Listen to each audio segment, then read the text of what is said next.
Hello, my amazing YouTube community.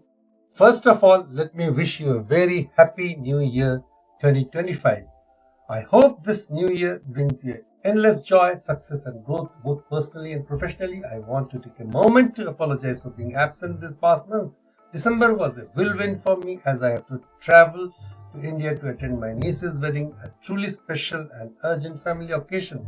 It was a beautiful celebration, but I deeply missed connecting with all of you and sharing the knowledge we have built this channel on. You are the heart of this channel, and I have felt the absence just as much as some of you have shared in your comments and messages.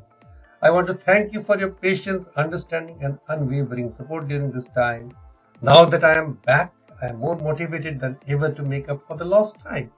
My commitment to you is to deliver high quality, impactful, and educational content on the latest and most relevant topics.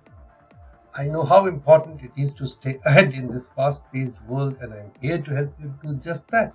2025 is going to be a year of consistency, creativity, and growth for our channel.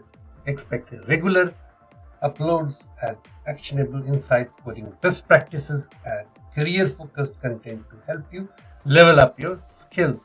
So, Happy New Year once again. Thank